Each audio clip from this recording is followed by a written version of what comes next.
ఎక్కడ థ్రెట్ ఉంది మీకు? ఎవరితో థ్రెట్ ఉంది? వాళ్ళు ఎట్లా ఉన్నారు మనుషులు? మొన్న కూడా చూశారు కదా మీరు, టోల్ గేట్ దగ్గర 15 రూపాయలు దానికోసమే వాళ్ళు ఎంత కొట్టారు. వాళ్ళ మనోభావాలను దెబ్బతీసేలా వాళ్ళు మాట్లాడారేమో అక్కడ టోల్ గేట్ యాజమాన్యము. మనోభావాలు దెబ్బతీస్తారని జుట్టు పట్టుకొని కొడతారా అండి? జుట్టు పట్టుకొని కొడతారా లేడీస్ని? ఓట్లు వేస్తే మీరు ఏమైనా చేస్తారా? మీరు వస్తేనే బార్లో తెలుసుకోవాలా ఇవన్నీ? వామ్మో, ఒక అమ్మిలేని సురేంద్రబాబుతో పెట్టుకుంటే చాలా కష్టం ఉన్నట్టుంది. మమ్మల్ని కూడా ఇట్లా బడితప్పుడు చేస్తాడేమో ఏదో ఒక రోజు వీళ్ళ వర్గం. భయపడ్డారా మీరు?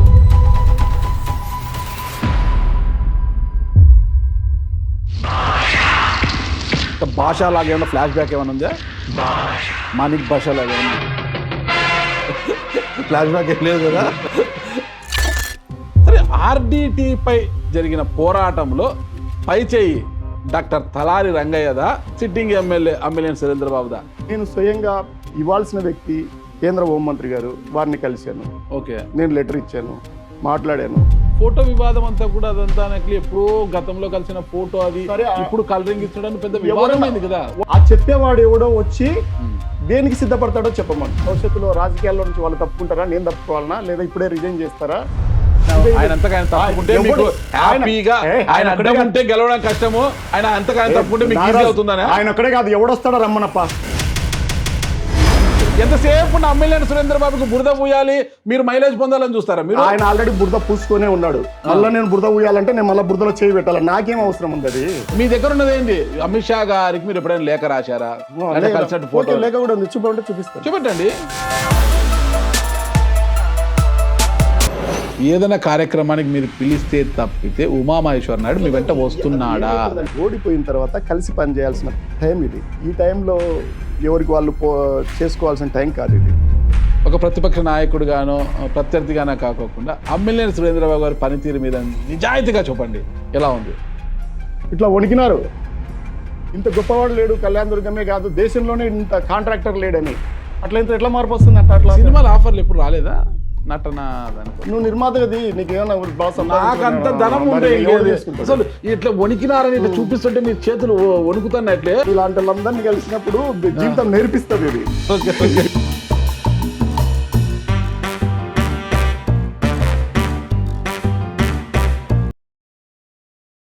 Welcome to it's TV. నేను మీ నాగరాజ్ బైర్శెట్టిని. ప్రస్తుతం మనతో ఉన్నారు అనంతపురం మాజీ ఎంపీ, వైఎస్ఆర్ కాంగ్రెస్ పార్టీ కళ్యాణదుర్గం నియోజకవర్గం సమన్వయకర్త డాక్టర్ తలారి రంగయ్య. నమస్తే సార్. నమస్తే అండి.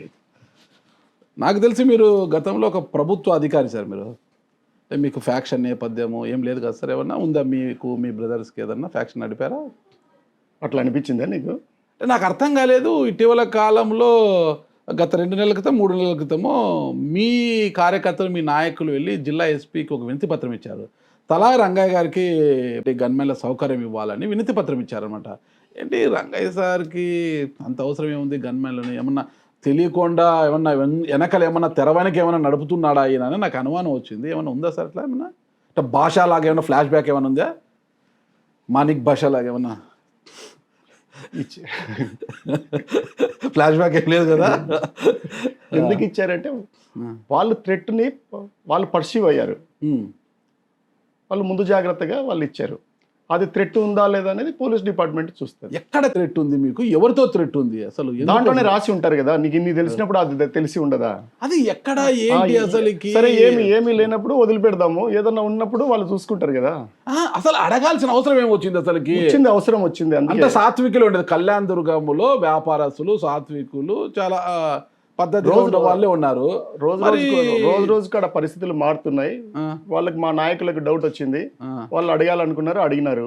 మధ్యలో ఏమి ఇబ్బంది వచ్చింది? క్రియేట్ చేస్తున్నారేమో మీరే ఇట్లా గన్మెన్లను అడగడము, ఏదో పరిస్థితులు బాగోలేవని ప్రజల నుంచి కొంత సానుభూతి వర్కౌట్ చేసుకోవడానికి ఏమైనా క్రియేట్ చేస్తున్నారు మీరు? ఏమన్నా రాజకీయాల్లో రంగయ్య గారు రాజకీయాల్లో ఎన్నో ఎత్తుగడలు వేస్తుంటారు అనమాట.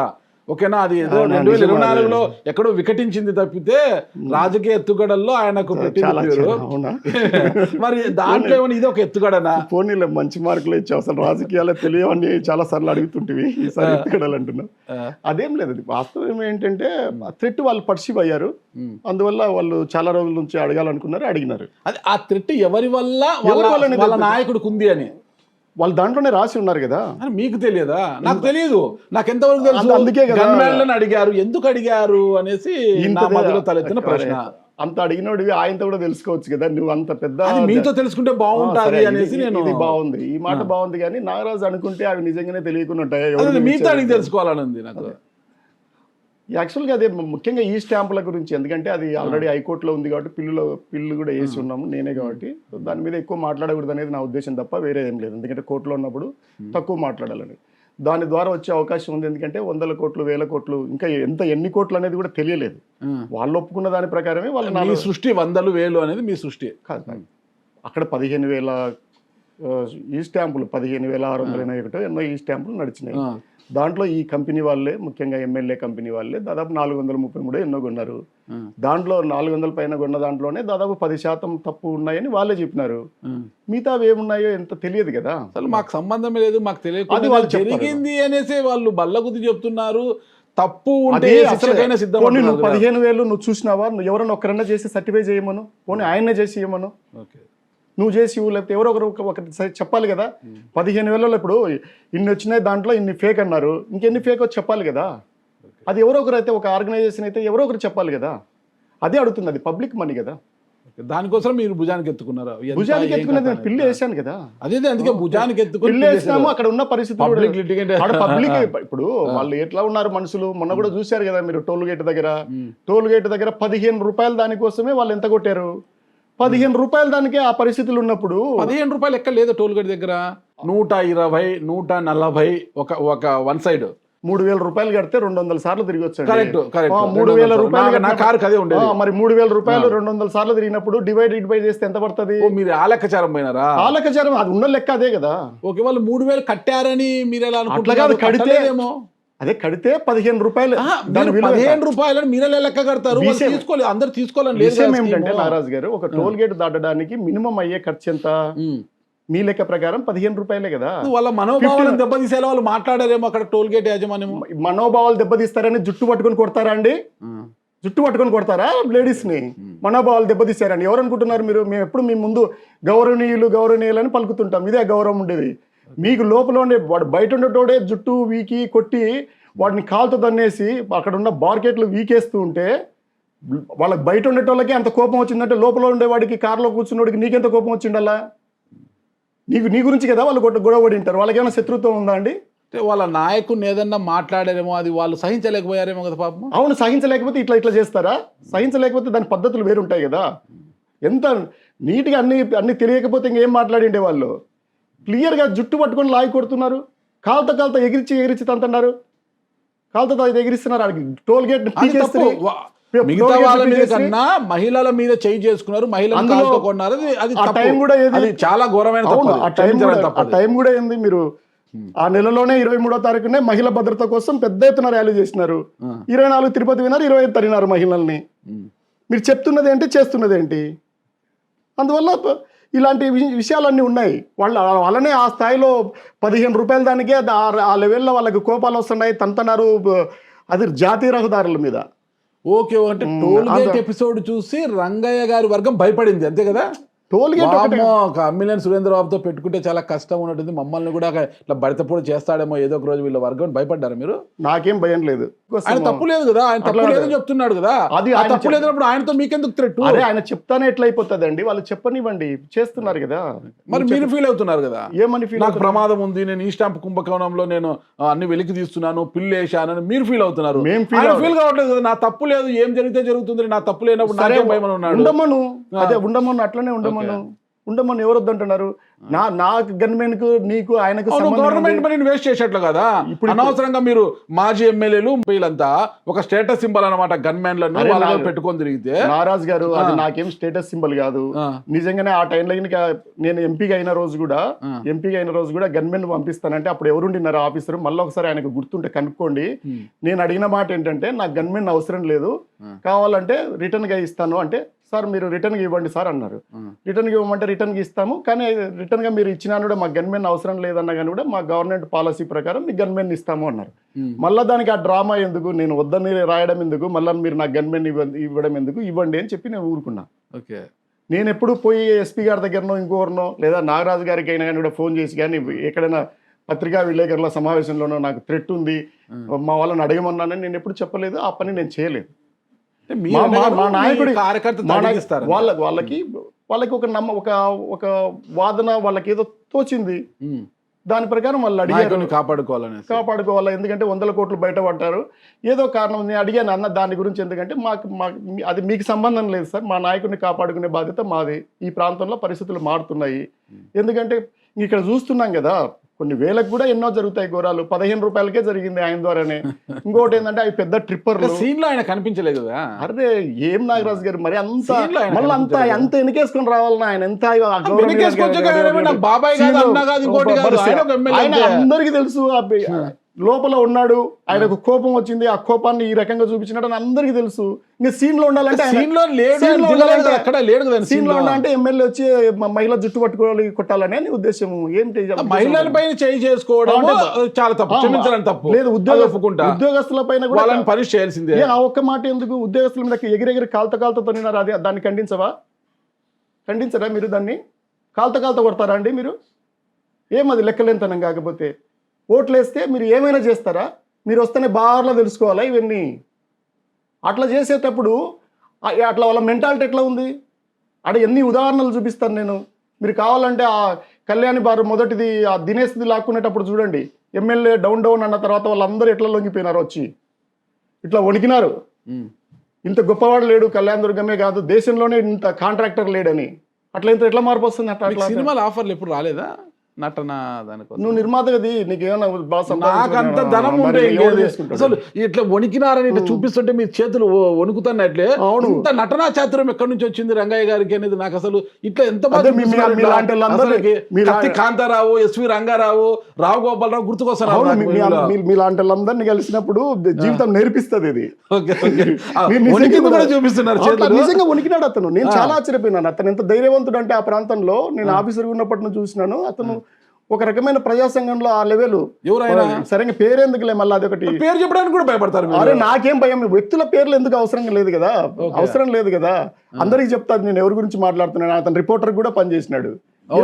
మళ్ళీ మేము భయపడ్డాడు, వణికినాడు అని మళ్ళీ నేను చెప్పడం, ఆయన వచ్చి నేను వణకలేదు, అది నాకు వేరే మొన్న రాత్రి చలిజ్వరం వచ్చింది అది కాబట్టి చేతులు అట్లా అన్నాయని, ఇవన్నీ అవసరమా నాకు?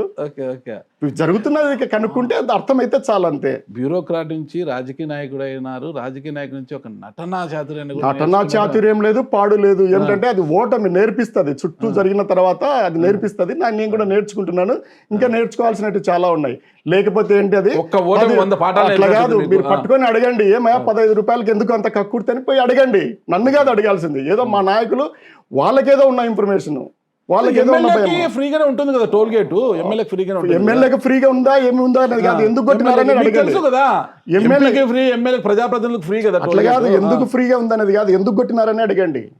ఎందుకు కొట్టినారు? ఇంతకుముందు టోల్ గేట్లు ఇప్పుడేనా ఎక్కి తిరిగింది? ఇంతకుముందు ఎమ్మెల్యేగా కాకముందు తిరగలేదా? తిరిగారు. ఆయన కదా రోడ్లు నిర్మించి టోల్ గేట్లు పెట్టేది కూడా. న్యాయబద్ధంగా పాల్గొని న్యాయబద్ధంగా చట్టబద్ధంగానే 1000 కోట్లు 100 కోట్లు వచ్చినాయి కాదని ఎవడంటున్నాడు? దాని అది విషయం వేరు, ఇది వేరు. నీకు నువ్వు ఎట్లా కొడతావు జనాల్ని? నీకు ఎంత కోపం వస్తే మాత్రం జనాల్ని కొడతావు? ఏమది లెక్కలేనితనంగా? ఆయన కొట్టలేదండి, ఆయన మనుషులు కొట్టారు. సురేంద్ర బాబుకి బురద పూయాలి, మీరు మైలేజ్ పొందాలని చూస్తారా? మీరు ఆయన ఆల్రెడీ బురద పూసుకొనే ఉన్నాడు. మళ్ళీ నేను బురద పూయాలంటే నేను మళ్ళీ బురదలో చేయి పెట్టాలి. నాకేం అవసరం ఉంది అది? ఎవరు ఎదుటి వ్యక్తి బురద పూసుకున్నోడి మీద బురద పూయాలంటే మళ్ళీ బురద పట్టుకోవాలా? నువ్వైనా అంతే, బురద పట్టుకోకుండా మళ్ళీ బురద పూయలేవు. ఎందుకు ప్రశాంతంగా గడ్డ మీద ఉండేటికి మళ్ళీ చేయి పెట్టి బురద తీసి వేసి మళ్ళీ చేయి ఎందుకు గడుక్కోవాలా? రాజకీయ నాయకులు అదే కదా చేస్తారు. ఎందుకు నాకు అరే దొరుకుతాడా ఏంది? ఆడ ఉన్నాడు కదా, దొరికేది ఏముంటది దాంట్లో. ఇప్పుడు నేను అంటున్నది అంటే, ఆ ఎపిసోడ్ లో ఇతనికి ఎంత కోపం వచ్చింటే వాళ్ళకి ఎంత కోపం వచ్చి కొట్టిండాలా అనేది నేను అదే చెప్తున్నది. ఇదే పాయింట్. ఆయనకి ఎంత కోపం వచ్చేలా వాళ్ళు మాట్లాడి ఉంటారని మీరు ఏమైనా గ్రహించారా? ఏం అబ్బా అంటే, ఇప్పుడు ఎంత కోపం ఉన్నారా అని నువ్వు కొట్టకూడదు కదా అట్లా. ఎంత కోపం ఉన్నా దాని విలువ 15 రూపాయలు. 15 రూపాయలు మనిషిపై మనిషి దాడి చేయకూడదు, అది చట్టంలో రూల్. అది లేదు, you are the law maker. చట్టాలు తయారు చేసే ఉద్యోగం నువ్వు చేస్తున్నప్పుడు నువ్వు అస్సలు చేయకూడదు. చట్టాలే మామూలుగానే పౌరులు ఏం చేయకూడదు, బ్రేక్ చేయకూడదు. నువ్వు లా మేకర్ ఉన్నాడు, నువ్వు అస్సలు చేయకూడదు. ఈ రాష్ట్రంలో చట్టాలకి నువ్వు లా మేకర్వి, నువ్వు ఓటేసి వస్తావు, దాంట్లో నువ్వు చేయకూడదు. చిన్న విషయం రంగయ్య గారు, మీకు ప్రమాదం ఉంది, థ్రెట్ ఉందని మీ కార్యకర్తలపై ఎస్పీని గన్మ్యాన్లు ఇవ్వమని అడగచ్చు. ఆయననేదో తూలనాడారు అంటే ఎమ్మెల్యే కాన్వాయ్కి టోల్ గేట్ ఓపెన్ చేయలేదనో వాళ్ళ కార్యకర్తలపై దాడి చేయొచ్చు. మీకో రూల్ వాళ్ళు అరే మళ్ళీ ఆయననే అంటారు మీరు చట్టాలు తయారు చేసి ఆయనే దాడి చేశాడు ఆయన దాడి దాడి చేయించాడని చెప్పు నువ్వు, అంతే కదా. చెప్పండి, మీరు చెప్పాలి అది, నేనేది చెప్తాను, నేను చెప్పాను అది. నేను చూడలేదు ఆయన దాడి చేయించిన విషయం, నేను చూడలే. అమ్మిలేని సురేంద్రబాబు వర్గీయులు దాడి చేశారని నేను టీవీలో చూశాను, సోషల్ మీడియాలో చూశాను, అంతవరకు నేను దగ్గర లేను. వాళ్ళ అమ్మిలేని సురేంద్రబాబు అనుచరులా కాదన్న విషయం కూడా నాకు తెలియదు, పోలీసులు తెలియాలి. అవును, మీరు చాలా మేధావులు. ఆ సమయంలో నేను హైదరాబాద్ లో ఉన్నాను, నేను కూడా సోషల్ మీడియాలో చూశాను, మంచోడని. వాళ్ళు ఎవరు అనేది మీరు నిర్ధారించాలి. సర్లే, నేను ఇప్పుడు ఏమి ఇన్వెస్టిగేషన్ ఏజెన్సీ కదా, ఆ ఉద్యోగం నేను చేయట్లేదు, వాళ్ళు చేస్తారులే, వాళ్ళు చేస్తారులే, ఎందుకు పాపం నువ్వు ఆయన మంచి. అది వాళ్ళు చేస్తారు. ఆర్డిటి పై జరిగిన పోరాటంలో పై చేయి డాక్టర్ తలారి రంగయ్యదా, సిట్టింగ్ ఎమ్మెల్యే అమ్మిలేని సురేంద్రబాబుదా? యాక్చువల్గా అయితే ఆర్డిటి వచ్చినందుకు నాకు సంతోషంగా ఉంది. రావాలి, అది వచ్చింది, ఆర్డిటి వచ్చింది. ఆర్డిటికి ఎఫ్సిఆర్ఏ పునరుద్ధరణ. పోనీ ఆయన ఏం చేసినాడో ఆయన అడుగు, నేను ఒకవేళ నన్ను ఏం చేసినావు అని అడిగితే నేను చెప్తాను. ఆ అంచనా నువ్వే వేసి ఎవరికి మార్కులు వేయాలో వేయి, నాకేందుకు మార్కులు వేసే పని నాది కాదంటే వదిలిపెట్టు. నాకేమి సమానంగానే చేశారు, నేను అనుకోవాలి. సమానం. మీరు పాదయాత్ర చేశారు, బైక్ ర్యాలీలు చేశారు, పోస్ట్ కార్డుల ఉద్యమం. పాదయాత్రలు ఎన్ని రోజులు చేశాను? 16 రోజులు అనుకుంటా నాకు తెలిసి.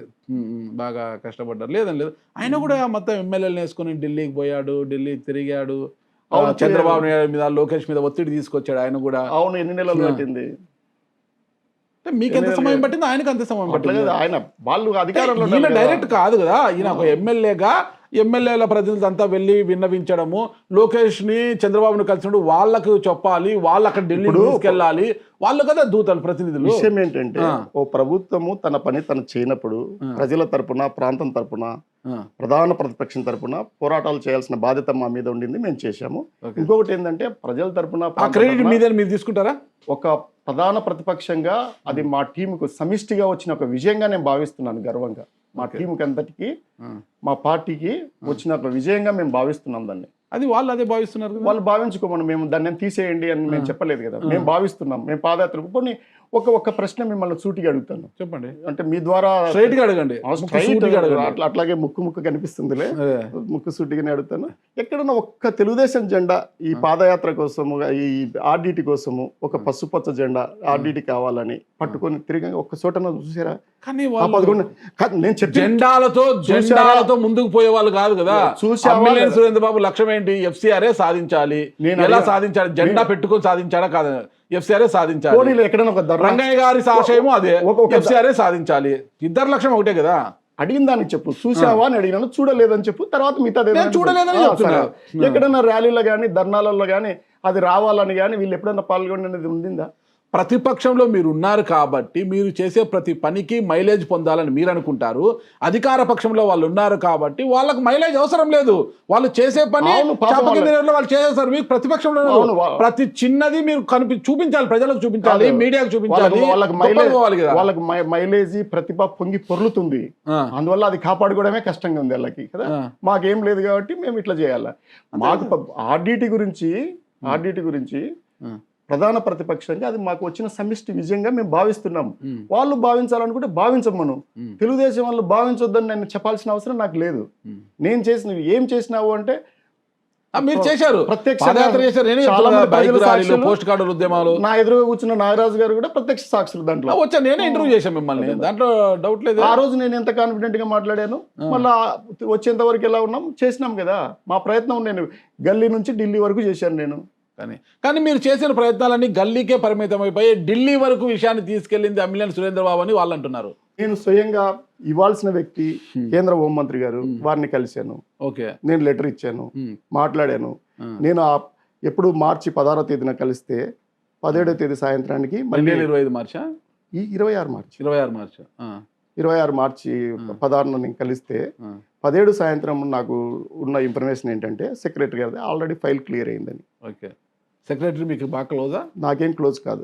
సెక్రటరీ మీకు ఏం చెప్పారు? అరే సెక్రటరియట్ నుంచి మీకు కనుక్కున్న సమాచారం. దీంట్లో ఏం లేదు, వాళ్ళ ఉద్యోగాలు వాళ్ళు చేశారు, మేము కనుక్కోవాల్సిన బాధ్యత ఫైల్ కలిసాం.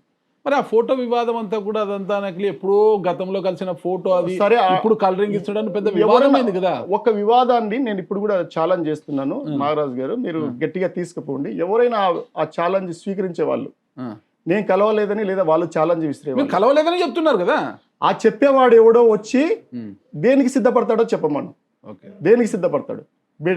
ఛాలెంజ్ ఏది, వాళ్ళ ఆస్తి నా ఆస్తి, లేదా వచ్చే భవిష్యత్తులో రాజకీయాల్లో నుంచి వాళ్ళు తప్పుకుంటారా, నేను తప్పుకోవాలనా, లేదా ఇప్పుడే రిజైన్ చేస్తారా, ఏం చేస్తారో చేయమను. నేను ప్రూవ్ చేస్తాను, అది పబ్లిక్ డొమైన్ కదా. నేను కలిసింది ఏదో అంటే ఫీల్ అవుతారు మీరు, వాళ్ళ ఆస్తి మీ ఆస్తి ఒకటేనా? అరే ఆస్తి నాకెంత ఉందో అంతే పెట్టమను. అది బాగుంది, అది సబబుగా ఉంది.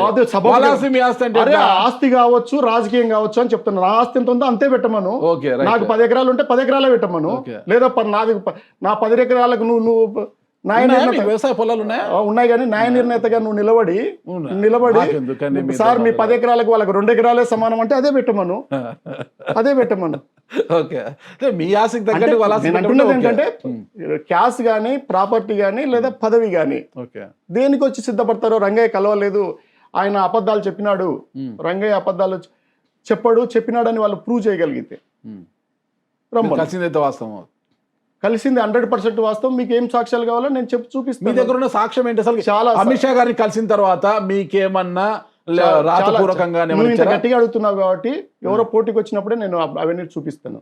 ఇప్పుడే చూపెట్టండి, మా మీడియా ద్వారా, మా సోషల్ మీడియా ద్వారా చూపించండి. మీకున్న ఆధారం ఏంటి అసలుకి? అమిత్ షా మీరు కలిశారు, లేఖ రాశారు, నాకేం చూపాలని లేదు కానీ నాగరాజు మీద గౌరవంతో చూపాలనిపిస్తుంది నాకు. మా మీద గౌరవం వద్దు, ప్రజల మీద గౌరవం. ప్రజలు నమ్మాలి రంగయ్య గారు కలిశారని. అరే ప్రజలు ఎప్పుడో నా నమ్మకం ఎవరికి కావాలా? ప్రజలు ఈ రోజు ఇంటర్వ్యూ చేస్తారే హైదరాబాద్, నన్ను అడుగుతున్నావు కాబట్టి నేను నీకు చూపాలి. ప్రజల ప్రతినిధిగా అడుగుతున్నాను. నేను ఏ డేట్ చెప్పినాను? 16 మార్చి చెప్పినాను. 16 మార్చిలో ఇవాళకి కూడా ఏముందంటే అక్కడ ఎవరెవరు కలుస్తారో అమిత్ షా గారిని, ఆయనకి సెంట్రల్ మినిస్టర్ కాబట్టి ఆయన ఫోటోలు దాంట్లో పెడతారు, ఏ డేట్ వారిగా పెడతారు. ఆ డేట్లో అమిత్ షా గారి వెబ్సైట్ లింక్ ఉంటుంది. వెబ్సైట్లోకి లింక్ పోయి చూసినా కానీ కూడా నా ఫోటో ఉంటుంది ఆయనతో కలిసింది. నా వెబ్సైట్ కాదు, నాగరాజు గారి వెబ్సైట్ కాదు. ఏం చేస్తారు? ఏఐలో ఏం చేస్తారు? నువ్వు లింక్ కొడతావు కదా, నువ్వు లింక్ కొట్టినప్పుడు అది కూడా ఏమొచ్చిందంటే ఎట్లా ఈవీఎంలో ట్యాంపరింగ్ చేస్తున్నారు. అరే ఇక దాన్ని ఇంక వాడు ఏమనుకుంటాడు అనుకోమనప్ప. ధైర్యం ఉంటే రమ్మను, సమాన ఆస్తి కింద రమ్మను, లేకపోతే రాజకీయాల్లో తప్పుకుంటాడేమో నిలబడమని నేను నిలబడతాను. ఇంతకంటే త్యాగం చేసి గెలవడం కష్టము, ఆయన ఒక్కడే కాదు, ఎవడొస్తాడో రమ్మనప్ప, ఎవడొస్తాడో రమ్మను. ఎవరితోనైనా నాకు ఛాలెంజ్. దాంట్లో నేను దాన్ని మనస్ఫూర్తిగా తీసుకున్నాను, మనసు పెట్టి పనిచేసినాను. ఎవడైనా సరే. సార్ మీ దగ్గర ఉన్న ఆధారం ఏంటో చెప్పండి. ఊరికే మాటలు మాట్లాడుతున్నారు, ఆధారం ఏంటి? ఏం ఆధారం కావాలా? మీ దగ్గర ఉన్నది ఏంటి? అమిత్ షా గారికి మీరు ఎప్పుడైనా లేఖ రాశారా? ఫోటో లేఖ కూడా ఉంది, చూపండి, చూపిస్తాను. చూపెట్టండి. భారత ప్రభుత్వం నుంచి వచ్చింది అమిత్ షా గారి ఇది. మీరు దీన్ని తీసుకొని మీరు ఎవరికైనా చూపండి. ఆల్రెడీ ఇంకొక విషయం ఏంటంటే నేను మర్చిపోయినాను, వాళ్ళు ఆల్రెడీ ఎంక్వైరీ చేసుకున్నారు. ఆ ఎంపీలకు అక్కడ లోకల్గా ఉండే ఈ అమిత్ షా ఆఫీస్ కొడుకు పోయి నేను కలిసినానా లేదా, నిజమా కాదని తెలుసుకొని గమ్మున నోరు మూసుకొని ఉన్నారు. మళ్ళీ ఇప్పుడు నువ్వు లేవనెత్తుతున్నావు కాబట్టి ఇవన్నీ వాళ్ళకి తెలుసు. చూపెట్టండి మీరు, ప్రజలు పెడతాం కదా. అమిత్ షా గారి రాజముద్రతో ఇది హిందీలో వచ్చిన లెటర్, తెలుగు కూడా ఉంది. అందుకే మీ తలారి రంగయ్య జీ అప్కా తెలుగు కూడా ఉంది. రంగయ్య గారు చూడండి, ఇలా కూడా బుడ్డి కొట్టిస్తున్నారు జనాల్ని. అమిత్ షా గారు సరే నీకు నాకు ఈక్వల్ గా ఉండే ఆస్తి నువ్వు పెడతావని పెట్టు, బోల్తో కొట్టిస్తాడు వాళ్ళని వదిలిపెట్టు. మళ్ళీ ఏమంటే అసలు నాకెంత ఆస్తి ఉందండి, ఆస్తి మీద. అమిత్ షా గారు తెలుగులో రాశారంటే నాకు చూడండి. అమిత్ షా గారు తెలుగులో రాస్తున్నారు. డాక్టర్ తలారి రంగయ్య గారు, రూరల్ డెవలప్మెంట్ ఆర్డిటి, అనంతపురం యొక్క విదేశీ విరాళాల నియంత్రణ చట్టం FCRA పునరుద్ధరణకు సంబంధించి 16 మార్చి 2020 నాటి మీ లేఖ అందింది. కృతజ్ఞతతో మీ అమిత్ షా. రాజముద్రతో రాజముద్ర. ఇది ఓకే, హిందీ ఇది కొంతవరకు నమ్మశక్యము. మరి తెలుగు ఏంది? ఎవరైనా 2 లెటర్లు రాస్తారా? ఒకటే కదా రాస్తారు. 2 లెటర్లు ఎందుకు రాస్తారు? హిందీ రాస్తారు. అది ఇప్పుడున్న పద్ధతి ఏంటంటే జాతీయ అధికార భాషలు, దేశ అధికార భాషలు ఏమున్నాయో అన్ని భాషల్లోనూ రాస్తారు. జాతీయ భాష హిందీతో పాటు రాస్తారు. తేదీ మార్చి 31 పైన ఉన్న 2026 ఇన్ని చేయడానికి వీలవుతుందా? ఇది వచ్చి మళ్ళా తపాలా ముద్రలు. Home minister and cooperation minister, government of India Amit Shah. సరే ఇదంతా చూస్తే కొంచెం నమ్మకం ఉంది. తెలుగులో చూస్తే నాకు డౌట్ వస్తుంది. డౌట్ వస్తుంటే నువ్వు పెట్టుకోమంటున్నా కదా పందెము. నేను మీతో వాళ్ళంటే వాళ్ళ ఆస్తులు ఏదో ఒక పావులో భాగం మీతో ఆస్తి కాస్తారు. సర్లే, మీ ఆస్తులో నాకు 5 నిమిషాలు భాగం లేదు. సర్లే నీ కోటు నా సర్టి పెట్టుకున్నాను లేదా నువ్వు ఆ కోటు నేను నా తగిలిస్తా. కోర్టు మీద పడ్డా, నా కోర్టు నింపుకుంటారే కదా. పైనుంచి పెడతారు. ఇంట్లోకి వచ్చిన వాళ్ళంతా ఇక్కడే కూర్చొని టీ తాగుతుంటారు. ఏం నాడ కోటు పెట్టినామంటే నాగరాజుతో గెలుచుకున్నానైనా చెప్తా. అమిత్ షా వాళ్ళు అట్లా తెలుసుకోకపోయింటే ఈసరికి నా మీద కేసు కూడా పెట్టిండే వాళ్ళు. అదే ఫోటోను పెడితే రేపు పోతారా మీరు, అనవసరంగా ఫోటోలు అమిత్ షా ఫోటో మార్ఫింగ్ చేసి పెట్టారు ఇద్దరు గనులు కళ్యాణ్ దుర్గంలో. నేను చెప్పాను రే మీరు పోతారా కేసు పెడితే, ఆయన home minister, central home minister వేషాలు వేయకండి, రేపు ఎవడన్నా నీకు నేనేం చేయను కానీ ఎవడన్నా సరిపోయినోడు ఉండి మీ ఫోటో చూపించి మా దగ్గర ₹1 కోటి తీసుకున్నట్టు తీసుకుని లోపల పెట్టి ఉతుకుతారా, మీరు ఎందుకు అట్లాంటి చేస్తారు అని చెప్తే తగ్గినారడ. ఇద్దరు పెట్టినారు అంటే ఎంత నమ్మకంతో అంటే వాళ్ళ ఎమ్మెల్యే మీద నమ్మకంతో ఇద్దరు పెట్టేసినారు మార్ఫింగ్ చేసి. చెప్పండి ఫోటో చూపి, నా ఫోటో ఎట్లా ఉందో అట్లనే ఉండేటట్టుగా పెట్టేసినారు అన్నమాట. ఏదో బావమరుదులు మాట్లాడుకున్నట్టుగా ఆ మిస్ చేత పెట్టారు. తోలు తీస్తారా మీరు, వేసేలా వేయకండి అని చెప్పిన. నేను చెప్తే ఇక ఆగారు. సరే ఇంకా మూడో ఫోటో చూడలే నేను. వాళ్ళకి సంబంధించి FCRA పునరుద్ధరణ కోసము. సరే ఆర్డిటి ఒక నాగరాజ్ గారు, ఆర్డిటి ఒక గొప్ప సంస్థ. దాన్ని తెచ్చినాము ఒక అనంతపురం జిల్లాకే కాదు, రాయలసీమ జిల్లా, తెలంగాణ జిల్లాలకు కూడా అది చాలా పదే దాని మీద మాట్లాడడం కూడా ఇంకా అవసరం లేదని నా అభిప్రాయం వ్యక్తిగతంగా. అదే ఇద్దరిలో ఎవరిది పై చేయాలి ప్రజలు నిర్ణయించుకుంటారు. అది ప్రజలు నిర్ణయిస్తారు. ఒకసారి కూడా ఏం జరిగిందంటే, వసీం బేగ్ అనే ఒక వ్యక్తి ఉన్నాడు. అతను మా పార్టీలో student leader wing, minority wing leader ఉన్నాడు.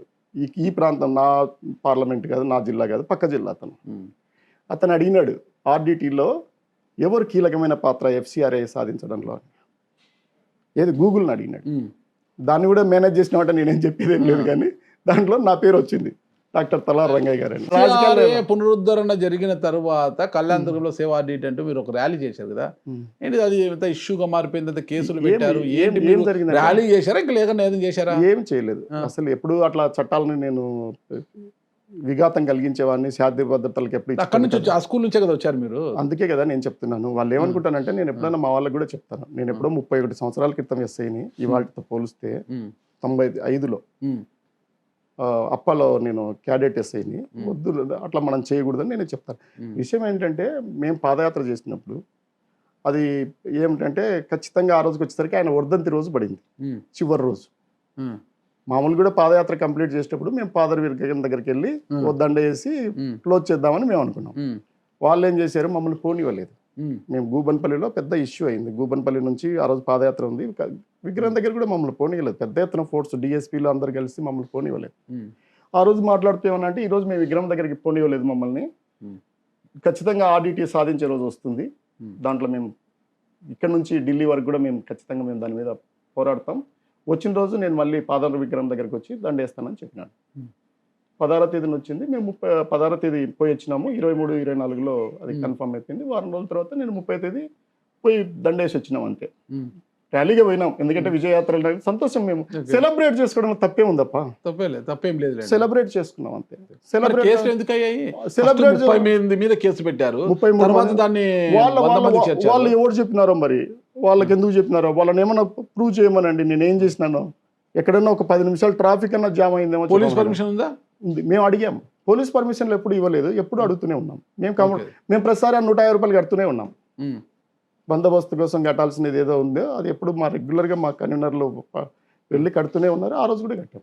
మేము ఇప్పటి వరకు పోలీసు పర్మిషన్లు లేకుండా, పోలీసులకు తెలియజేయకుండా ఏ పని చేయలేదు. మీరు అడిగారు, వాళ్ళు ఇవ్వలేదు. అది ఎప్పుడు ఇవ్వరు.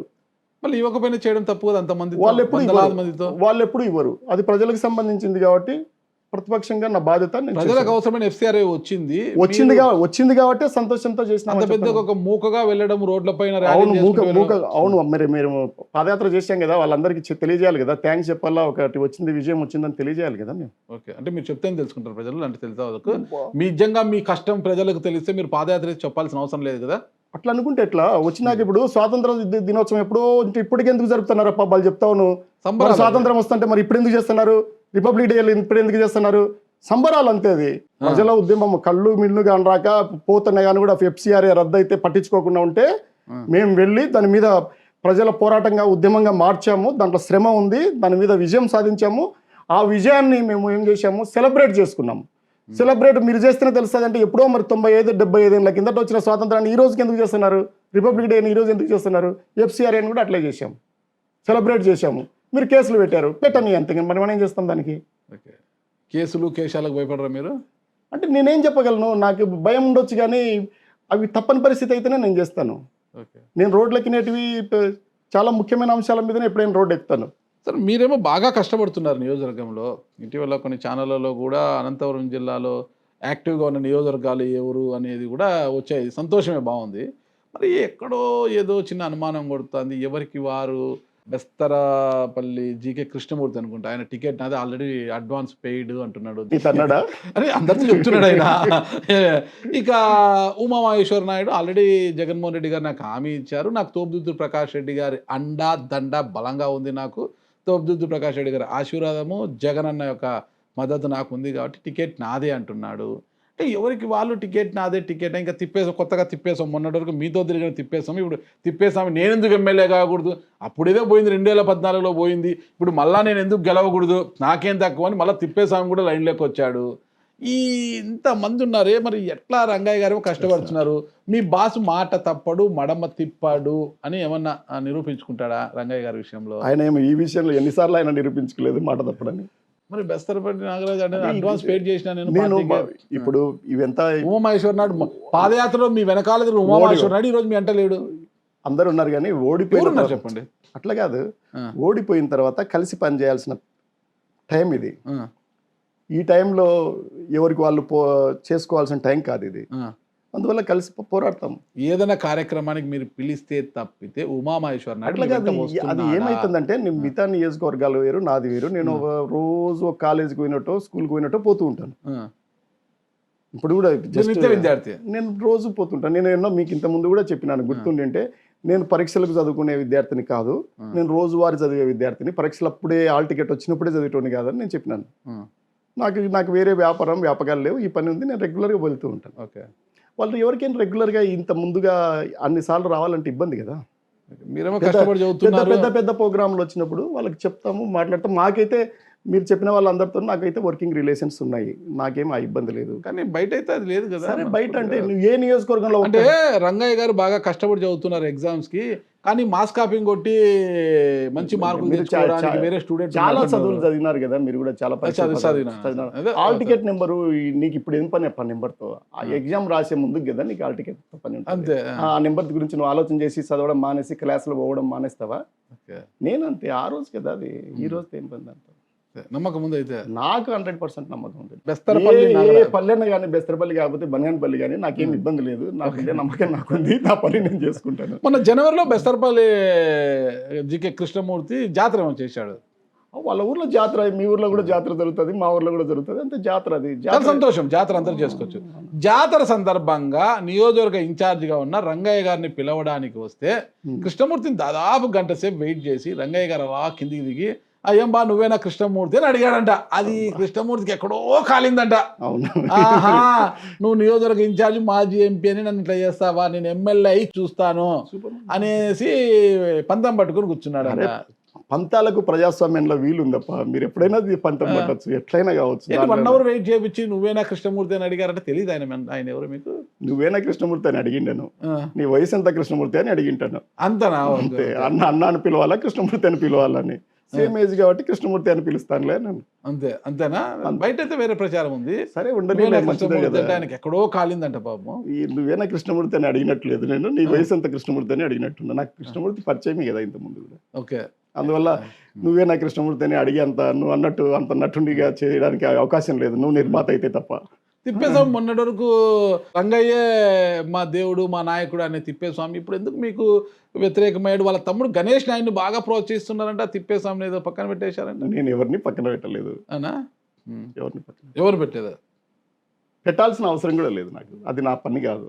నేను మీ ఇందాక కూడా అనుకుంటాం కదా, ఏదో పెద్ద ఉద్యోగం చేసుకొని అక్కడ ఉండి బతికి వీళ్ళని ఒకరిని పక్కన పెట్టడానికి, ఇంకొకరిని నెత్తిన పెట్టుకోవడానికి ఆ ఉద్యోగాలు కాదు కదా నాకేం పని అయితే. ఉమామహేశ్వర నాయుడు దూరం అయిపోయారు, తిప్పేస్వామి దూరం అయిపోయారు, చందన శివాజీ మొన్నటి వరకు రంగయ్య గారి వెంటనే నడిచిన చందన శివాజీ దూరం అయిపోయారు. ఇలా చెప్పుకుంటూ పోతే ఇంకా ఒక్కొక్కరు ఇంకా బెస్తపల్లి జీకే కృష్ణమూర్తి కూడా నన్ను అవమానపరిచాడు, నేను దీనికి రివెంజ్ తీర్చుకోవాలి, ఎట్లా తిరిగి ఎంత ఖర్చు పెట్టైనా సరే టికెట్ తెచ్చుకోవాలని కంకణం సర్లే, ఎవరికి వాళ్ళ కట్టుకొని ఇష్టాలు ఎట్లా వాళ్ళ ఇంతమంది ఏం పర్వాలేదు, దాంట్లోకి ఏమి ఇది లేదు, ఇబ్బంది ఏం లేదు. కానీ వీళ్ళందరినీ కూడా రంగయ్య గారికి మరింత దూరం చేయడానికి మీ చుట్టూ ఉన్న పరివారం మరీ ఓవర్ యాక్షన్ చేస్తున్నారంట. ఎవరున్నారు ఆడ పరివారము? ఎవరు వస్తే ఇప్పుడు నీ ఇష్టం వచ్చిన వాడిని పక్కన పెట్టిండని వాడిని గురించి మాట్లాడుతూనే ఉంటారు. అంతేనా? ఎవరన్నా ఇటీవల సిబాయిలో ఒక పెళ్లి జరిగింది. ఐ థింక్ శిబయ్య ఈ మధ్య కాలంలో రోజు 12 పెళ్లిళ్ళు తిరిగిన. పెళ్లి జరిగింది.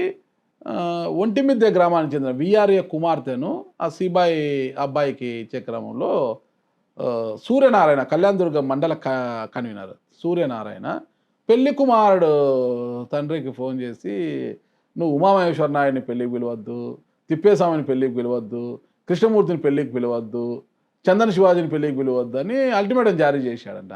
అతను అందరి దగ్గరికి వచ్చి వీళ్ళందరినీ నేను పిలవాలి కదా, రంగయ్య గారి కోసం వీళ్ళందరినీ పిలవద్దని కన్వీనర్ చెప్పడం ఏంటి? పెళ్లిళ్ళకి పిలిచే దాంట్లో ఏముంటుంది? పిలవద్దు వాళ్ళని, రంగయ్య సార్ వస్తాడు కాబట్టి వాళ్ళని పిలవద్దు అని అంటున్నాడంట.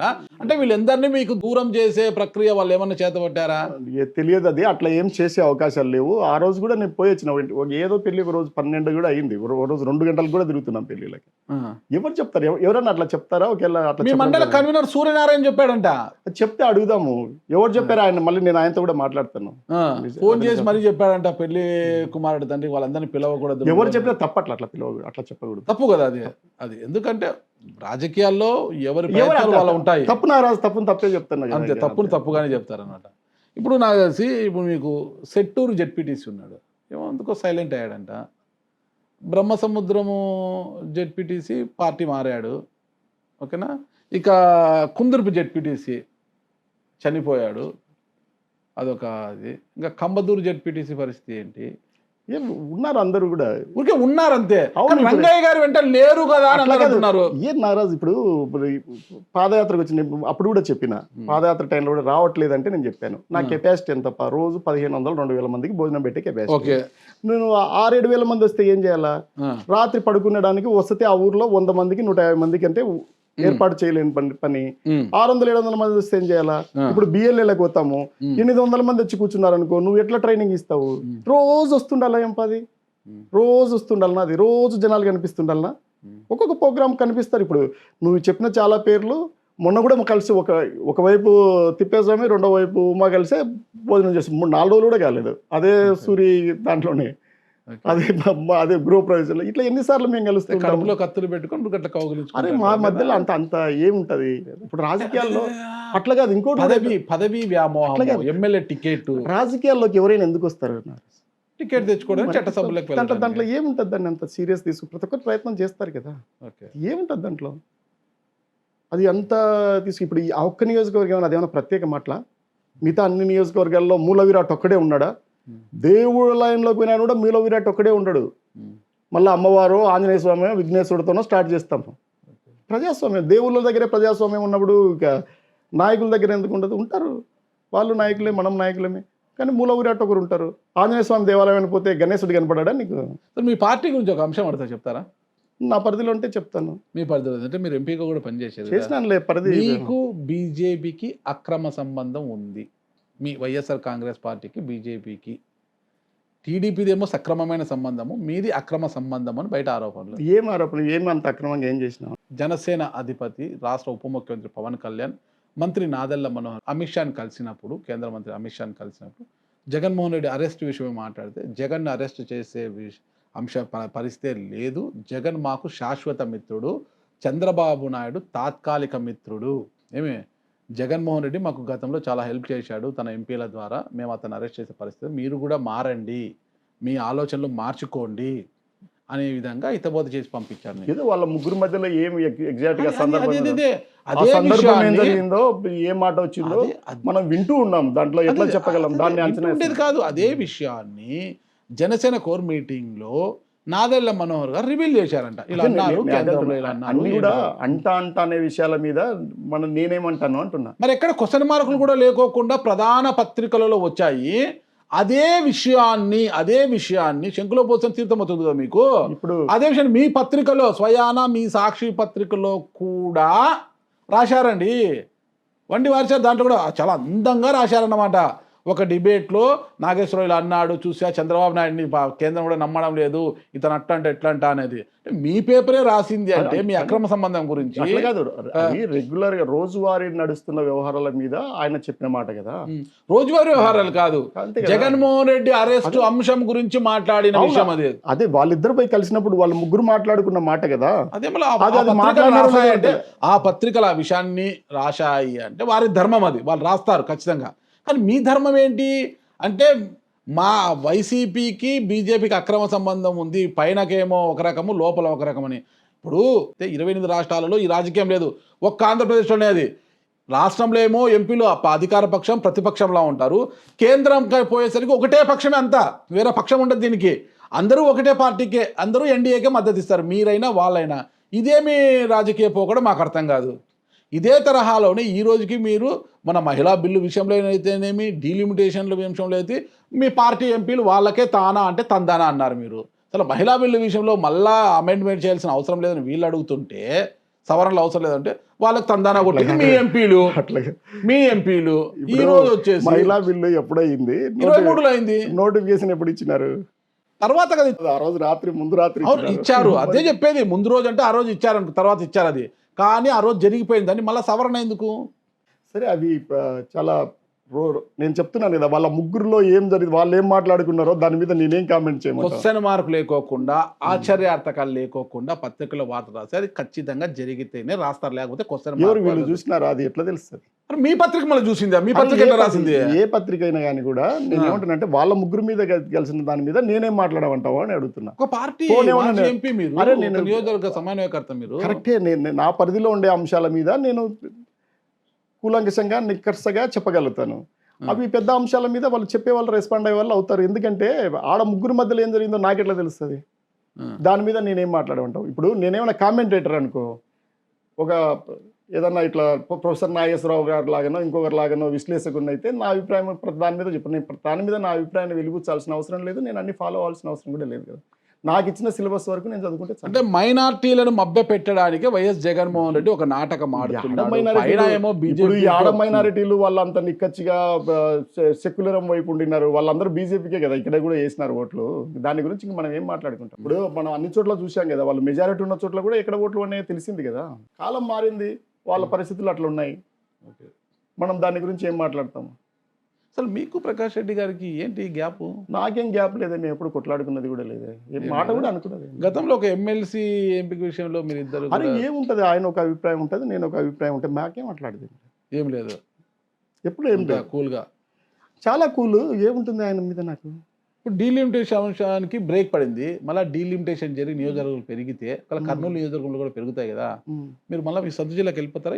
మీరు ఇంతకుముందు కూడా ఎప్పుడో 8 ఏళ్ల కింద కూడా అడిగినారు, మీరు వెళ్ళి రాజవిహార్ దగ్గర నన్ను నిలబెట్టండి, ఎంతమంది పలకరిస్తారో చూద్దాము, నువ్వే పక్కన ఉండి టవర్ క్లాక్ దగ్గర కూడా నిలబడే పెట్టు, ఎంతమంది పలకరిస్తారో చూద్దురు అని చెప్పినాను. ఎక్కడ పలకరించిన సొంత జిల్లా అది కదా. ఇప్పుడు వేర్లు ఎక్కడో ఉంటాయి, కొమ్మలు ఎక్కడో ఉంటాయి. అట్లా అనుకుంటే ఒబామా పోయి అమెరికాకు పోయి గెలిచినాడు, అదేం చెప్తావు? ఈయన కూడా నీలం సంజీవ్ రెడ్డి పెద్ద కాళహస్త్రి పోయినాడు, మన జయప్రద రాంపురం పోయింది, రామ్నగర్ రాంపురం పోయింది. అవి చెప్తే ఎట్లా? మన సుమలత మండ్యా పోయింది. ఇవి చెప్తే నేనేం చేయమంటావు?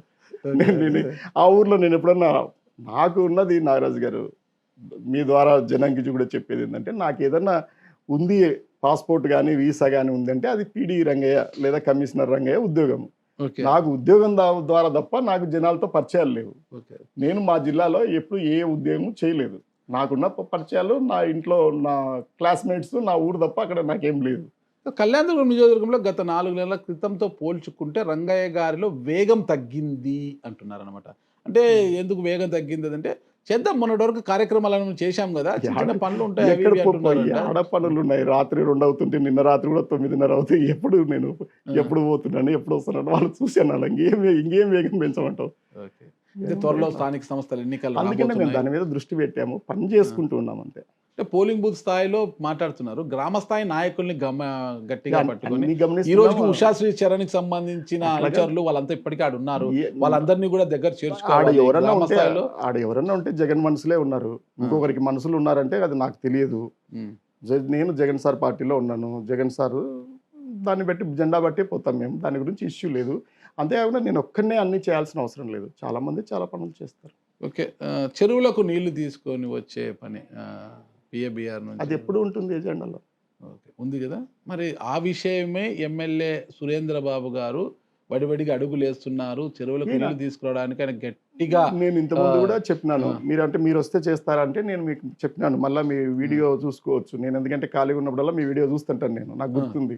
ఉమ్, నేను వచ్చినాక చేయడం కాదు, ఆయన వచ్చినాడు కదా చేయమని చెప్తున్నాను అని చెప్పిన. అదే చేసే పనిలోనే ఉన్నాడు. చేసిన తరువాతే ఆయన ఎన్నికలకు పోవాలని కూడా కంకణం కట్టుకున్నారంట ఆయన. మంచిదప్ప, కంకణం కూడా చూపమను. ఆ. పూలతో కట్టుకున్నాడా బంగారుతో కట్టుకున్నాడా అది కూడా చూపమను. అది నమ్మే కదా ఓట్లు వేసినారు నేను జనాలు. ఇంటర్వ్యూ చేసి దాదాపు మీకు 6 నెలల పైన అయిపోయింది కదా. అయిండొచ్చేమో. అయింది కదా. అప్పుడే మీరు అన్నారంట, త్వరలో జగన్మోహన్ రెడ్డిని కలుస్తున్నాను, పాదయాత్ర చేయబోతున్నాను చెరువులకు నీళ్లు తీసుకొచ్చే అంశంలో అనేసి. మరి ఏమైంది? అది ఒక ప్రకటనలకే పరిమితం. ప్రకటనలకు ఏం పరిమితం, అది ఎప్పుడే ఎజెండాలో ఉంది. మేము అడిగిన అప్పుడే దాంట్లోనే చెప్పాను, 2 అంశాలు ఆర్డిటీనా చెరువుల అనేది వచ్చినప్పుడు అది నిర్ణయం మీరు తీసుకోండి అన్నారు. మేము ఆర్డిటీ తీసుకున్నామని చెప్పినాం మీకు అప్పుడే. ఓకే. జగన్మోహన్ రెడ్డిని కలిసారు ఇటీవల మీరు? మొన్న కూడా కలిస్తే కదా. ఇక్కడికి వచ్చినప్పుడు పర్సనల్గా వెళ్ళి తాడేపల్లిలో బాస్ని ప్రతిసారి నేను పర్సనల్గా ఏమి కలవాల్సిన అవసరం లేదు, చూస్తూ ఉంటాం, మాట్లాడుతుంటాను అంతే. కూర్చొని 1-to-1 మాట్లాడాల్సినంత ఏమి ఉండవు వ్యవహారాలు. జిల్లాలో వైఎస్ఆర్ కాంగ్రెస్ పార్టీ 2 వర్గాలుగా విడిపోయి ఉంది. మరి రంగయ్య గారు ఏ వర్గంలో ఉన్నారు? నేను జగన్ వర్గంలో ఉన్నాను. ఓకే. ఓకే. మీరు పూర్తిగా జగన్ వర్గము. మిగతా వాళ్ళంతా నాకు తెలియదు, నువ్వు వర్గం అడిగితే నాకు మిగతా వాళ్ళతో వాళ్ళు ఒక వర్గంగా పెట్టుకున్నారు. వాళ్ళందరూ జగన్ వర్గంలో ఉన్నారని నీకు ఇందాక కూడా చెప్పినాను. మీరే చూస్తున్నారు వేరే. ఒక వర్గం ఏమో పార్టీని వీడి మళ్ళా వచ్చే వారిని చెప్పుతో కొట్టాలని ఒక వర్గం అంటుంది. పార్టీ సస్పెండ్ చేసి వారిని వెంట పెట్టుకొని తిరిగే వారిని చెప్పుతో తిరిగేసి మరగేసి కొట్టాలని ఇంకొక వర్గం అంటుంది. ఇలాంటి వర్గ పోరుతో జిల్లాలో వైసీపీని ఆ వర్గంలో ఎంతమంది ఉన్నారో ఈ వర్గంలో ఎంతమంది ఉన్నారో నాకు తెలియదు, కానీ అందరు కలిసి జగన్ సార్ వర్గంలో ఉన్నారని నేను నమ్ముతున్నాను. ఇది తిప్పేసి కొట్టే వర్గంలో కొట్టించుకునే వర్గాలు అన్నీ ఒక వర్గంలోనే ఉన్నాయి. ఓకే. ఇక మొత్తంగా లోకల్ బాడీ ఎలక్షన్స్ రాబోతుంది కదా, కళ్యాణ్ దుర్గం పైన మీ ఫోకస్ ఏంటి? అసలు ఏం చేయబోతున్నారు? మేము కళ్యాణ్ దుర్గం గెలుస్తాం. ఏం గెలుస్తారు? చూద్దురు, చెప్పినా కదా, ఇవన్నీ అడిగితే ఎట్లా, నీకు అది స్ట్రాటజీ కదా. గెలుస్తాం, మెజారిటీ గౌరవప్రదమైన స్థానాలు తీసుకొచ్చుకుంటాం. వాళ్ళని రెడీగా ఉండమని. జెడ్పీటీసీ గెలవగలరా? వాళ్ళని రెడీగా ఉండమని చెప్పినా కదా. అరే వాళ్ళని రెడీగా ఉండమని చెప్తున్నాను కదా. అంత ధైర్యం ఉంటే మొన్న జెడ్పీటీసీ వాళ్ళు పెట్టొచ్చు కదా, రిజైన్ చేసి పోయిండొచ్చు కదా. మీకు అంత నమ్మకం ఉంటే పక్కన కూర్చోబెట్టుకున్నప్పుడు చేసి ఉండాల్సింది. సంవత్సరం కిందట తీసుకుపోయినప్పుడు ఏమనుకుంటున్నారు? ప్రజాస్వామ్యం అంటే ఎప్పుడు ధనస్వామ్యమేనా? చూద్దురు, నేను చెప్తున్నాను కదా గెలుస్తానని. చూడమ్మా, ఎవరికైనా అంటే ఎందుకు అంతవరకు ఎందుకు, ఇప్పుడే వస్తామంటే రమ్మను. ఆల్రెడీ గెలవకపోతే మీపై అసమ్మతి ఉందని ఒప్పుకుంటారా? అరే దాని కథ మళ్ళీ తర్వాత విషయం. ఈసారి చూద్దురు కదా. అసమ్మతి లేని 100కు 100. నాగరాజు గారు, మీరు కూడా బంగారు ఏమైనా పెట్టినారేమన్నా? నా దగ్గర ఏం లేవు. సాయిబాబా బంగారు కూడా 100కు 100% బంగారు చేయలేవు. దానికి రాగి ఒకటి గెలపాల్సిందే. ఇది కూడా అంతే. 100కు 100 మార్కులు ఎవరికి రావు. గెలుస్తాం. సరే సార్, మీ యొక్క అంటే అసమ్మతి లేకుండా ఏది ఉండదు, అది మీకు చెప్తాను.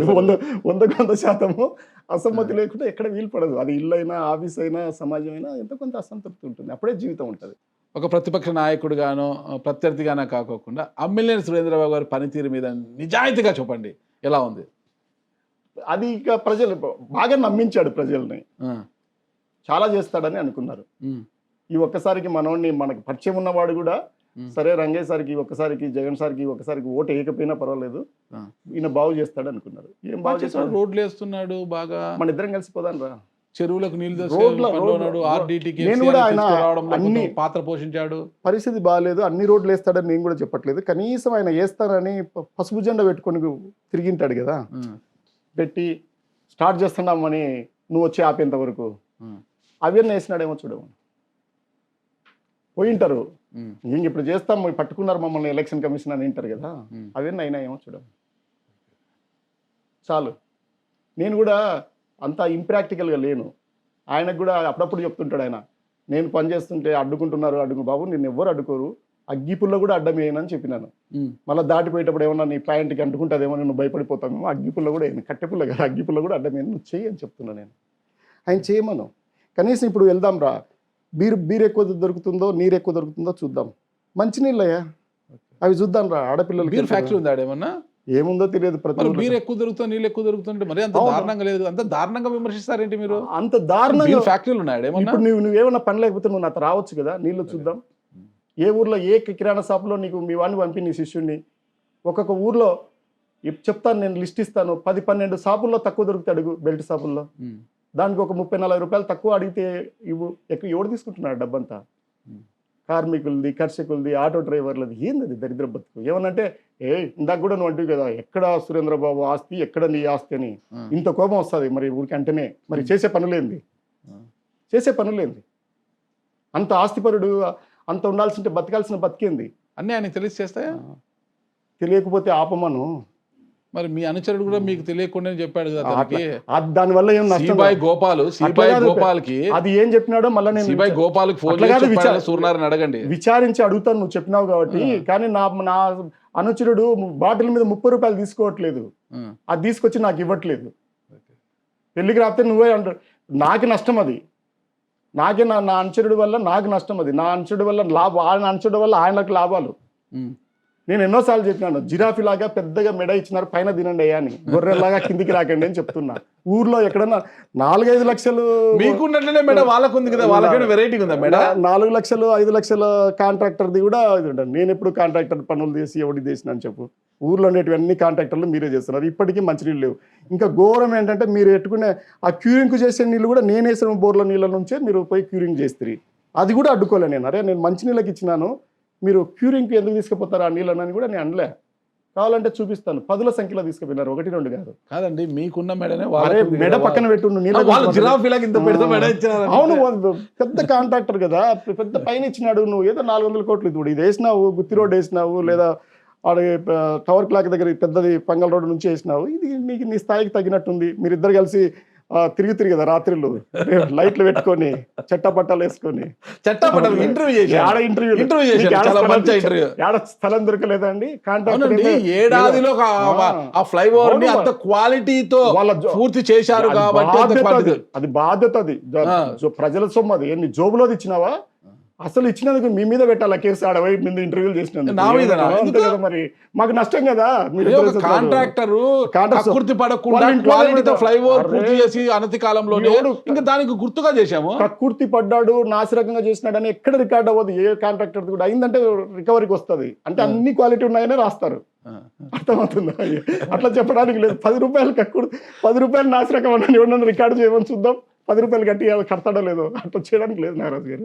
అందువల్ల మీరు ఆ ప్రజలది, ఆయన చేయాల్సిన పని ఆయన చేస్తే మీరు చేయాల్సిన పని ఇది. ఇప్పుడు మీకు నేనేమంటానంటే, ఆడెవడో ఆశ పెట్టుకొని మిమ్మల్ని గెలిపించినాడు, ఆడేదో ఆశ పెట్టుకొని అమ్ముకుంటున్నాడు. వాళ్ళ మీద ఆధారపడి మీరు బతుకుతున్నారు. ఎక్కడో విగ్రహానికో దేవాలయానికో ఇంకోటికో పడేస్తున్నారు. మీరు వసూలు చేస్తున్నది ఎంత, మీరు ఇస్తున్నది ఎంత? ఇసుక ఎక్కడన్నా ఒక్క గంప కనపడట్లేదు. ఇప్పుడు మొత్తం నూకి పడేసినారు, కొండలు పిండి చేస్తున్నారు. ఊర్లో కాంట్రాక్టర్లు కూడా మీరే చేస్తున్నారు. బాటిళ్ళ మీద డబ్బులు మీరే తీసుకుంటున్నారు. ఇప్పటికీ ఆ రోజు ఏం చెప్పినారు? ఒక్కొక్క మండలాన్ని 10-12 మంది కార్యకర్తలకు ఇస్తామని చెప్పినారు. ఒక్కొక్క బార్ షాపుని ఏదైతే ఉందో చెప్పమను, తెలుస్తుంది కదా మాకు. పోయి మీరు తెలుగుదేశం వాళ్ళని అడగండి, అలా ఆయన పనితీరే ఉందో వాళ్ళు చెప్తారు. నేను ఎందుకు చెప్పడం? ఆయన ఎంత గొప్ప వ్యక్తి. పనితీరు ఏంటి, వాళ్ళ పనితీరు ఏంటి అని త్వరలో ప్రజలే న్యాయ నిర్ణేతలు అంటే ప్రజలే నిర్ణయిస్తారు.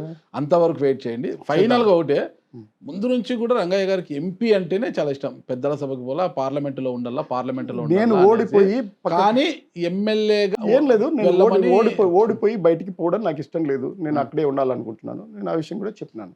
ఓకే, ఎందుకంటే ఓడిపోతే అది నేను జీవితాంతం ఉండాలి. అంతేకాకుండా మేము ఎంతో అక్కడ ఓడిపోకూడదు. పోయిన తర్వాత మేము మళ్ళీ అక్కడే నిలబడాలి. ఇంతవరకు ఏమిటంటే పరిస్థితి, అక్కడ ప్రతిపక్షంలో ఎవరు రాజకీయాలు చేయలేదు. ఓడిపోతానే వెళ్ళిపోయి మళ్ళీ ఎలక్షన్ల టైంలో రావడము, లేదా మళ్ళీ టికెట్ వచ్చినప్పుడు రావడము చేశారు. నేను ఓడిపోయిన 4వ తేదీ రిజల్ట్ వస్తే నేను 5వ తేదీ ఉదయం నుంచే ఉన్నాను అక్కడ. జూన్ 5 నుంచే ఉన్నాను, 24 నుంచి ఉన్నాను. నేను చూస్తున్నాను, నేనేం వేరే చోట్లకి వెళ్ళట్లేదు, అందుబాటులో ఉంటున్నాను, ఆ పనులు చేస్తున్నాను. ప్రతిపక్షంలో కూడా విజయాలు సాధిస్తున్నాం మేము. ఓకే, లోకల్ బాడీ ఎలక్షన్స్ ఉన్నాయి, త్వరలోనే విజయాలు మళ్ళీ సాధిస్తారు. మళ్ళీ వచ్చి ఎన్నికలు వచ్చిన తర్వాత మీ విజయం ఏదో తెలుస్తుంది. ప్రజలకు ఈ సందర్భంగా మీరు ఏం చెప్పబోతున్నారు? ప్రజలను అదే మీరు అర్థం చేసుకోండి, రాజకీయాలని అర్థం చేసుకోండి. ఇప్పుడు మీరు గతంలో తీసుకున్న నిర్ణయం, ఇవాళ పరిస్థితి ఏంటి? ఎక్కడైనా ఒక్క కొత్త పెన్షన్ అని ఇచ్చిన సందర్భం ఉందా? ఏ ఒక్కరికైనా? ఏదో పెద్ద అయిన ముసలాయన చనిపోతే ముసలామికి ఇవ్వడం తప్ప ఒక్క పెన్షన్ ఇచ్చింది. జగనన్న ఉన్నప్పుడు ఎంత డబ్బులు మీకు నేరుగా చేరుతుండినాయి? వాళ్ళు చెప్పిన మాటలేంది, చేస్తున్న మాటలేంది. ఉదాహరణకు ఇప్పుడు కెనాల్సే చూసుకుంటే కుప్పం వరకు నీళ్లు తీసుకెళ్లారు. 300 కిలోమీటర్ల నుంచి 30-20 కిలోమీటర్ల దూరంలో ఉండే మన కాలువలకు నీళ్లు ఇవ్వలేకపోతున్నారు. ఇదే కాంట్రాక్టర్ గారే, ఇదే ఎస్ఆర్సీ కంపెనీ, ఇదే ఎమ్మెల్యే గారే. అందువల్ల మీరు అర్థం చేసుకోండి. అంతేకాకుండా ఆయన ఎక్కడెక్కడ పసుపచ్చ జెండాలు పెట్టి ఈ ఏం చేశారు, బోర్లు వేస్తాము, రోడ్లు వేస్తామని చెప్పేసి ఇవి తెచ్చిపెట్టారు. ఇప్పుడు ఏమైనాయి అడగండి. ఆ రోజు వేస్తానంటేనే కదా వేశారు. కాలువలకి ఎప్పటికైనా ఒక్క ఎకరాకైనా డబ్బులు తెచ్చి ఇచ్చినారా? ఇప్పుడు 3 బడ్జెట్లు అయిపోయినాయి, ఇంకా 2 బడ్జెట్లే ఉన్నాయి. ఈ పరిస్థితుల్లో ప్రజలు అర్థం చేసుకోమని అడుగుతున్నాను. ఇంకంతకు మించి నేను చెప్పాల్సింది కూడా ఏం లేదు ఇప్పటికి. ఓకే, చూద్దాం మరి ప్రజలు ఎంతవరకు అర్థం చేసుకుని స్థానిక సంస్థల ఎన్నికల్లో మీ పార్టీకి పట్టం కడతారు అనేది కూడా చూద్దాము. మేము గౌరవప్రదమైన స్థానాలు మేము ఖచ్చితంగా మీ గెలుచుకుంటాం. పనితీరుకు కూడా ఒక ప్రతిపక్ష నాయకుడిగా మీ పనితీరుకు కూడా స్థానిక సంస్థల ఎన్నికల్లో ఒక కొలమానంగా చూద్దాం. ఆ సంస్థలు మేము ఏం నిర్ణయిస్తాయి. ఈ మాట చెప్తానే ఏమైపోతుందంటే కులమానంగా ఉన్నాయంటే ఆశావాహులందరూ ఎన్నిక తప్పుకుంటారు అన్నమాట. వీడికి మళ్ళా బలపడితే కష్టము అని. ఓకే, ఇట్లాంటి ఇంట్లో ఇవ్వకండి. ఇలాంటి వ్యతిరేకత కూడా ఉంది మీ మీద, ఒప్పుకుంటున్నారు. నేను ఇందాక చెప్పాను కదా బంగారం గురించి. ఎప్పుడైనా కూడా 100% ఎవరికి సంతృప్తి ఉండదు. ఈవెన్ చంద్రబాబు నాయుడు కూడా ఉండదు, లోకేష్ మీద కూడా ఉండదు, వాళ్ళిద్దరి మధ్యలో కూడా ఉండదు. అది ఎప్పుడు నడుస్తుంది. సరే చూద్దాం భవిష్యత్తు ఏం నిర్ణయిస్తుందో. భవిష్యత్తు ఎప్పుడు ఏముంటుంది. ఇప్పుడు స్థానిక ఎన్నికలు అనేటివి ఇదే మన అనుభవంలో విషయమే కదా. స్థానిక ఎన్నికలు అనేటివి ప్రభుత్వానికి అనుకూలంగా ఉంటాయి. మేము గౌరవప్రదమైన స్థానాలు సాధిస్తామని నేను చెప్తున్నాను. మేము ఖచ్చితంగా పోరాడతామని చెప్తున్నాను. ఆ గౌరవం ఎంత వరకు నిలబడుతుంది, ఆ గౌరవం ఎంత గౌరవప్రదమైన స్థానాల్లో మీ గౌరవం ఏ పార్టీదో చూద్దాం. ఓకేనా? నా గౌరవం ఏ పార్టీది అంటే నీకు ఇప్పుడు ఇప్పటి వరకు సాధించినదే చెప్తాను చూడు. కంబదూరులో 14 మంది అంటే 13 మంది మా వైపు నిలబడ్డారు. కళ్యాణ్ దుర్గంలో 24 ఉంటే వాళ్ళిద్దరు ఎమ్మెల్యే ఎంపీ లేకపోతే మేము గెలిచి ఉండేవాళ్ళము. మా దగ్గర నుంచి 3 తీసుకుపోయినా కానీ కూడా మేము ఈక్వల్గా ఉన్నాం. వాళ్ళు మేము 12 ఉండినాం. అందువల్ల ఒక దాంట్లో 50% వచ్చింది, ఓ దాంట్లో డిస్టింక్షన్ వచ్చింది. కంబదూరు ఎంపీ ఎన్నిక జరిగినప్పుడు, కళ్యాణ్ దుర్గం ఎంపీ మున్సిపాలిటీ ఎన్నిక జరిగినప్పుడు చెప్తున్నమాట. అందువల్ల గౌరవప్రదంగానే నిలబడ్డాం.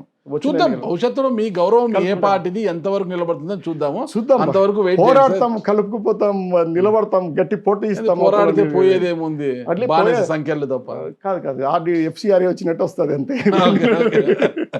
సరే, పోరాటాలు అని అప్పుడు మీకు పాటన పాడతారండి. మీరు పోరాటాలు యోధుడుగా నిలుస్తారు. అంతవరకు సెలవు తీసుకుంటామండి. Thank you. మంచిదండి. Thank you very much.